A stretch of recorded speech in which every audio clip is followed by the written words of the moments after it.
Olá, estamos juntos mais uma vez para juntos prestar nosso culto de adoração ao nosso Deus em nossas casas.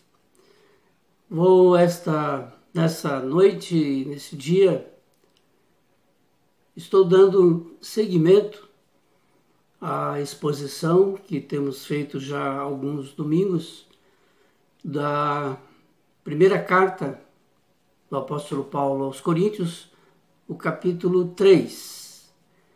Nesse capítulo, Paulo fala sobre a igreja. Ele usa 3 metáforas diferentes: família, campo ou lavoura, outra tradução, e templo, que também aparece como edifício.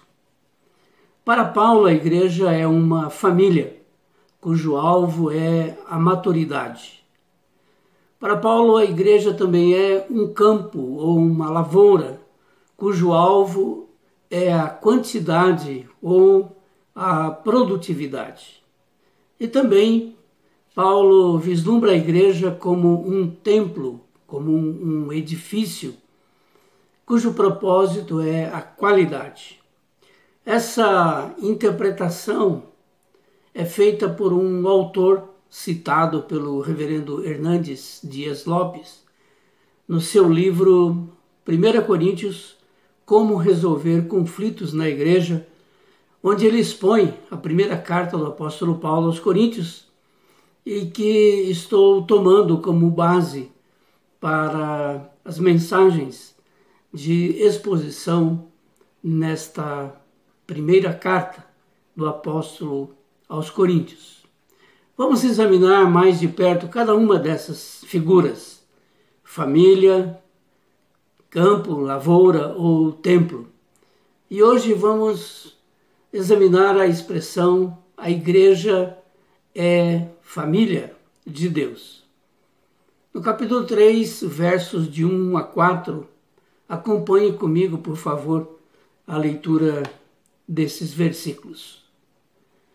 Eu, porém, irmãos, não vos pude falar como a espirituais, e sim como a carnais, como a crianças em Cristo.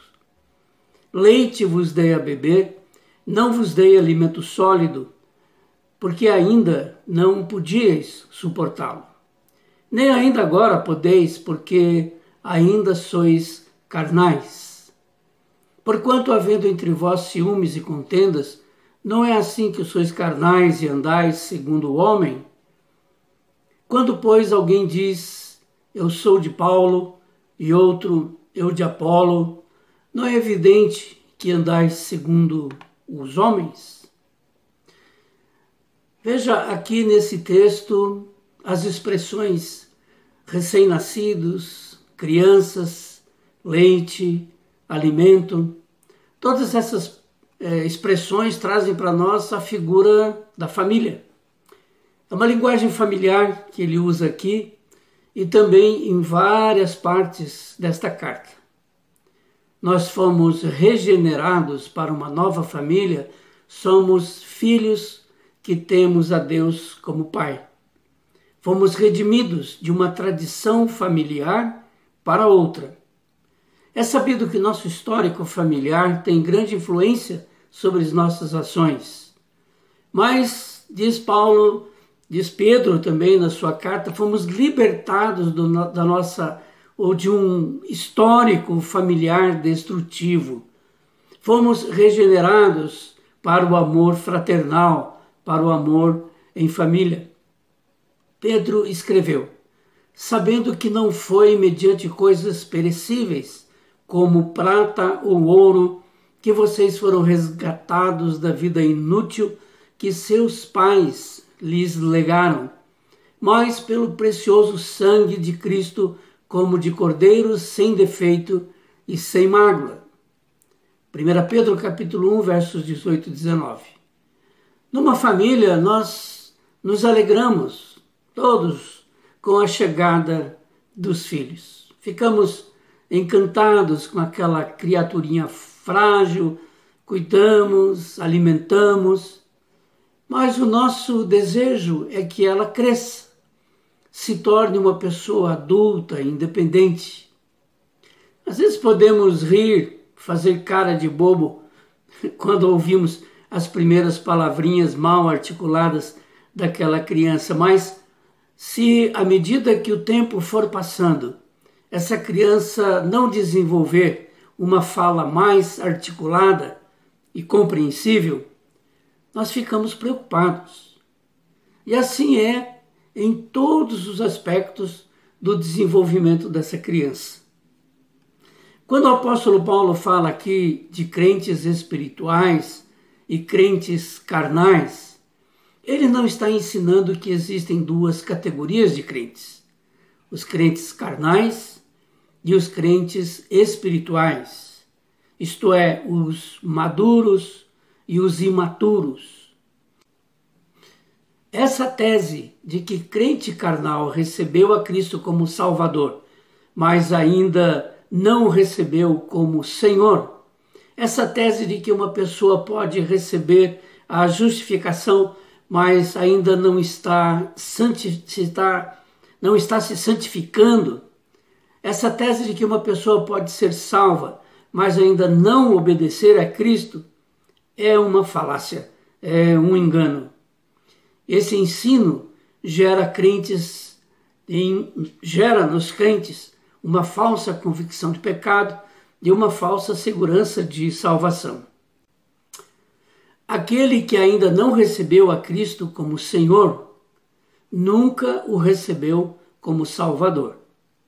A ênfase do Novo Testamento é no senhorio de Cristo. Cristo não é Salvador de quem ele não é o Senhor.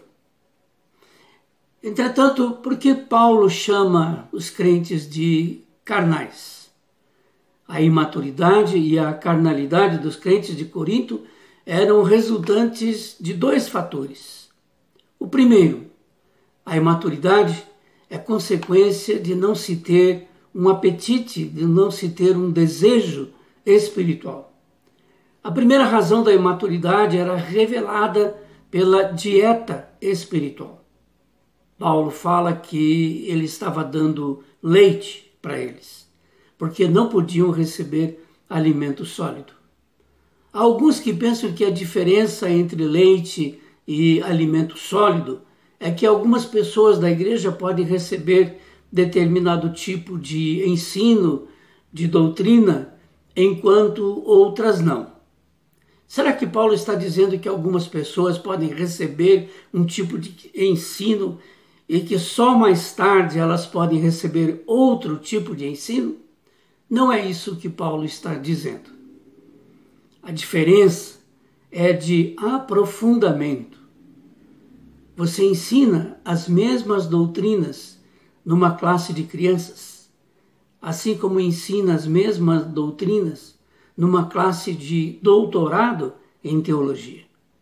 Não existem doutrinas secretas destinadas apenas aos iniciados e experimentados. Isso é gnosticismo, isso não é cristianismo. Os mesmos temas tratados numa classe para novos são também estudados pelos crentes mais maduros. Uma mesma verdade pode ser leite e pode ser alimento sólido. Calvino dizia que Cristo é leite para os bebês e carne, alimento sólido, para os adultos. Você pode ensinar para a criança sobre Jesus de tal maneira que ela entenda o que você está ensinando. E você pode ensinar essas mesmas coisas, essas mesmas verdades, para os alunos de um seminário teológico. Então a diferença é o aprofundamento desse ensino. E o que acontecia com a igreja de Corinto era que havia passado muito tempo e aqueles crentes ainda estavam nos rudimentos da fé. Eles não demonstravam mais sinais de maturidade no conhecimento e no aprofundamento da palavra e, sobretudo, da prática da palavra. Por isso, Paulo os chama de crianças espirituais.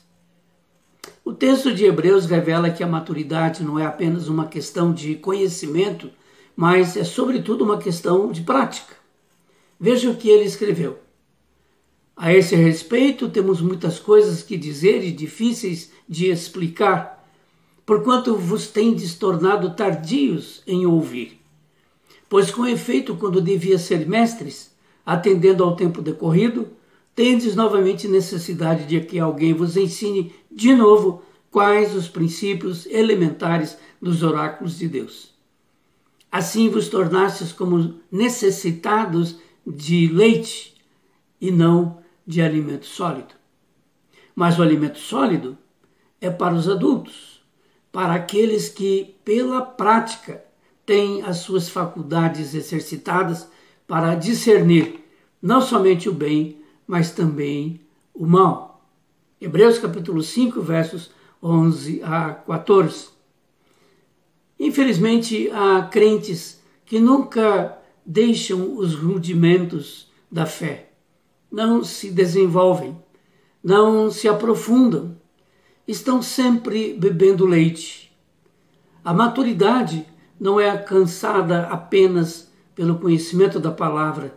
Diz o autor dos Hebreus que esse alimento sólido é para os adultos, e ele diz, adultos que pela prática tiveram as suas faculdades exercitadas. É isso que ele diz no verso 14 do capítulo 5.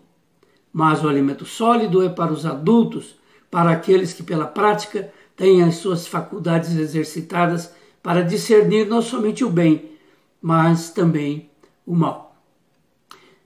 Timóteo também observou essa tendência. Ele escreveu sobre aquelas pessoas que estão sempre aprendendo e jamais chegam ao conhecimento da verdade. Por quê? Diz ele, porque são dominadas pelo pecado, são dominadas por todo tipo de desejos, têm as suas mentes totalmente corrompidas e por isso resistem à verdade. Por que que esses crentes de Corinto eram bebês? Porque eles ouviam e não colocavam em prática.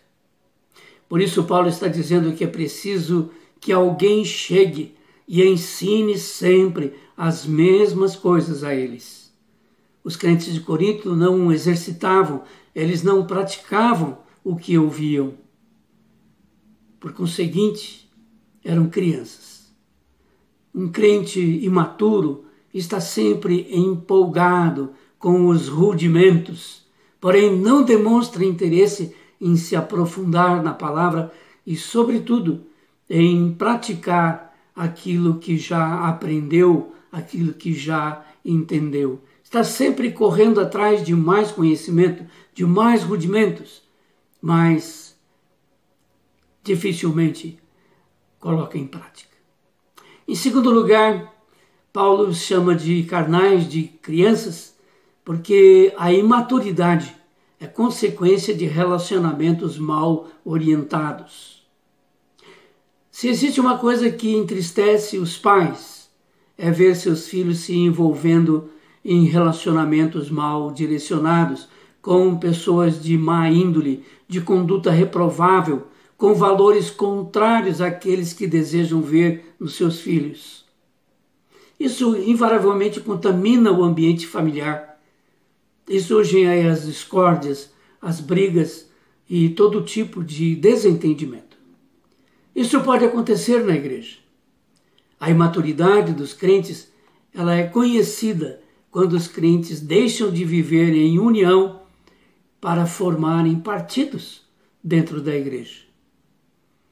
Paulo diz, porquanto, havendo entre vós ciúmes e contendas, não é assim que sois carnais e andais segundo o homem? Quando, pois, alguém diz, eu sou de Paulo, e outro, eu de Apolo, não é evidente que andais segundo os homens? Versos 3 e 4 desse capítulo 3. Um crente imaturo, em vez de construir pontes de comunhão, ele cava abismos nos relacionamentos em vez de ser um ministro de reconciliação, está sempre se envolvendo em intrigas, em contendas, formando partidos e grupos dentro da igreja. Ele cria ou segue facções dentro da igreja em vez de promover a paz. Paulo usa a palavra népios, criança, para designar os crentes de Corinto. O crente carnal é aquele cuja vida não é dirigida pelo Espírito Santo, é aquele que não discerne as coisas espiritualmente. Talvez se refira ao fato daqueles crentes também provocarem divisões na igreja, seguindo líderes humanos e não discernindo a vontade de Deus ao utilizar diferentes instrumentos na sua obra. A palavra usada por Paulo para carnais, no versículo 1, é sarkinoi, que em grego traduzido é feitos de carne. Mas a palavra usada no verso 3 é sarkikoi, que em grego significa dominado pela carne. Se na primeira palavra eles eram carnais, porque não haviam crescido por falta de obediência aos ensinos recebidos, o alimento sólido, na segunda palavra eles eram carnais porque andavam segundo a vontade da carne, deixavam-se dominar pelos desejos pecaminosos. É o ponto de vista orientado para o ego, que só vê os próprios alvos numa independência autossuficiente de Deus. Eles importaram esse tipo de pensamento mundano para dentro da igreja. Eles diziam, eu sou de Paulo, de Apolo, de Cefas ou de Cristo. E Paulo então lhes diz, vocês são carnais, na medida em que vocês fazem grupos dentro da igreja. Um outro autor, interpretando essa realidade da igreja de Corinto, diz que naquela igreja havia pouco amor e muita competitividade. Os partidos dentro da igreja são sinal de imaturidade e de carnalidade. Infelizmente, há muitos cismas e rachas dentro das igrejas porque os crentes são imaturos. Muito dessas atitudes de falta de amor podem ser vistas nas redes sociais, quando se faz comentários negativos, quando se lança dúvidas sobre a idoneidade e o caráter de pessoas. O amor, ensina o apóstolo Pedro, ele cobre os pecados e não expõe os pecados. Acima de tudo, escreveu Pedro, tende amor intenso uns para com os outros, porque o amor cobre multidão de pecados. 1 Pedro capítulo 4, verso 8. Isso não significa deixar sem correção a conduta errada, não é isso. Jesus ensina que existe uma maneira correta de tratar o pecado na vida de um irmão. Se teu irmão pecar contra ti, disse Jesus, vai arguí-lo entre ti e ele só. Se ele te ouvir, ganhaste o teu irmão. Se, porém, não te ouvir, toma ainda contigo uma ou duas pessoas, para que pelo depoimento de 2 ou 3 testemunhas, toda a palavra se estabeleça. E se ele não os atender, dize-o à igreja, e se recusar ouvir também a igreja, considera-o como um gentio e publicano. O alvo de Deus, meus irmãos, para a igreja, para nós, como igreja de Jesus, como igreja cristã, é a maturidade. O que Deus espera de mim e de você, como membros da igreja, é maturidade. Nós não temos de seguir a homens, nós temos de seguir o Senhor da igreja. Nós não temos de colocar nenhum líder da igreja num pedestal. Não temos de promover qualquer culto à personalidade. Jesus, e somente Ele é o fundamento, o edificador, o dono e o protetor da igreja. Palavras de Jesus. Também te digo que tu és Pedro, e sobre esta pedra edificarei a minha igreja, e as portas do inferno não prevalecerão contra ela. Mateus 16, verso 18. Somente Jesus é digno de receber honra e glória na igreja. Que Deus nos abençoe. Quero convidar você agora no final desta mensagem, no final do culto aí em sua igreja, a ligar para alguém. Ligue para alguém, compartilhe essa palavra com alguém, ore com alguém e agradeça por ele fazer parte, junto com você, dessa família maravilhosa e extraordinária que é a família de Deus. Deus nos abençoe. Amém.